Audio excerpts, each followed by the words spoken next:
ലോകം കണ്ടതിൽ വെച്ച് ഏറ്റവും ക്രൂരമായ ശിക്ഷാവിധികൾ നടപ്പിലാക്കാൻ അമേരിക്ക ഉപയോഗിക്കുന്ന തടങ്കൽ പാളയമാണ് ഗ്വാണ്ടനാമോ ബേ.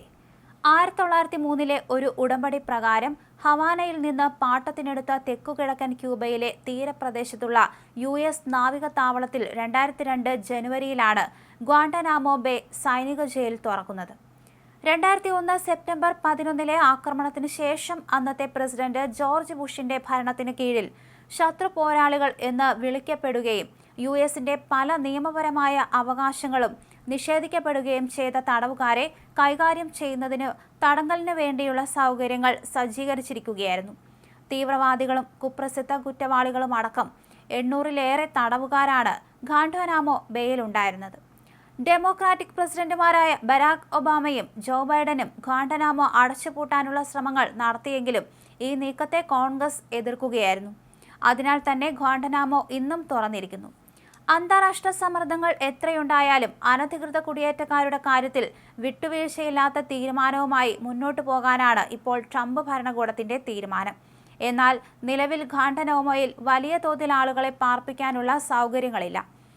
ഇവിടെ എന്നാണ് ഡിറ്റക്ഷൻ കേന്ദ്രം പൂർത്തിയാകുന്നതെന്നോ എത്ര തുക ചെലവാകുമെന്നോ സർക്കാർ വൃത്തങ്ങൾ വെളിപ്പെടുത്തിയിട്ടുമില്ല. ദിവസങ്ങൾക്ക് മുമ്പാണ് കുറ്റകൃത്യങ്ങളിൽ ഏർപ്പെട്ട് അറസ്റ്റിലാകുന്ന അനധികൃത കുടിയേറ്റക്കാരെ വിചാരണ കഴിയുന്നതുവരെ ജാമ്യമില്ലാതെ ജയിലിൽ അടയ്ക്കാനുള്ള നിയമത്തിൽ ഒപ്പുവെച്ചത്.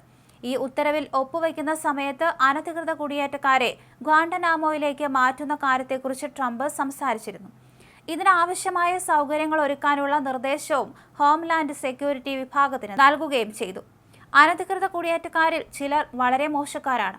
തിരിച്ചയച്ചാലും വീണ്ടും അവർ അമേരിക്കയിലേക്ക് വരാതെ തടയാൻ അവരുടെ രാജ്യങ്ങൾ ശ്രമിക്കുമെന്ന് വിശ്വസിക്കാനും പറ്റില്ല. അവർ തിരികെ വരണമെന്ന് നമുക്ക് ആഗ്രഹമില്ല. അതുകൊണ്ടാണ് അവരെ ഗ്വാണ്ടനാമോയിലേക്ക് അയക്കാൻ പോവുകയാണെന്ന് ട്രംപ് പറഞ്ഞത്.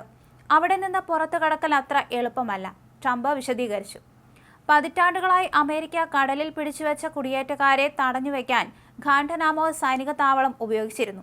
എന്നാൽ ഭീകരവാദം ആരോപിക്കപ്പെട്ടവരെ താമസിപ്പിച്ചിരിക്കുന്നത് ഗ്വാണ്ടനാമോയ്ക്കടുത്തുള്ള മറ്റൊരിടത്താണ്. ഇവിടെ തടഞ്ഞുവെച്ചിട്ടുള്ള കുടിയേറ്റക്കാരുടെ എണ്ണം വളരെ കുറവാണ്. 2020 മുതൽ 2023 വരെ വെറും 37 കുടിയേറ്റക്കാർ മാത്രമാണ് ഇവിടെ തടവിലാക്കപ്പെട്ടിട്ടുള്ളത്. എന്നാൽ ട്രംപിന്റെ ഇപ്പോഴത്തെ പ്രഖ്യാപനത്തെ തുടർന്ന് അത് ഗണ്യമായി വർദ്ധിച്ചേക്കാമെന്നും റിപ്പോർട്ടുകൾ ചൂണ്ടിക്കാണിക്കുന്നുണ്ട്. തീവ്രവാദവുമായി ബന്ധപ്പെട്ട കുറ്റകൃത്യങ്ങൾ ആരോപിച്ച് ഗ്വാണ്ടനാമോയിൽ 2002 മുതൽ ഏകദേശം 800 പേരെയാണ് തടവിലാക്കിയിരിക്കുന്നത്. ഇതിൽ നിരവധി തടവുകാരെ ജോ ബൈഡൻ ഭരണത്തിന്റെ അവസാനത്തിൽ തന്നെ തടങ്കലിൽ നിന്ന് മോചിതരാക്കുകയും ചെയ്തിരുന്നു. നിലവിൽ തടങ്കലിൽ അവശേഷിക്കുന്നത് വെറും 15 പേർ മാത്രമാണ്. ഇവരിൽ 3 പേരുടെ മോചനത്തിനുള്ള നടപടികൾ തുടരുകയാണ്. മറ്റ് 3 പേർ മോചനത്തിന് സാധ്യതയുള്ളവരാണ്. 7 പേർ കുറ്റാരോപിതരും 2 പേർ ശിക്ഷിക്കപ്പെടുകയും ചെയ്തു. തടവിലാക്കപ്പെട്ട 11 യമനികളെ അടുത്തിടെ മോചിപ്പിച്ചിരുന്നു.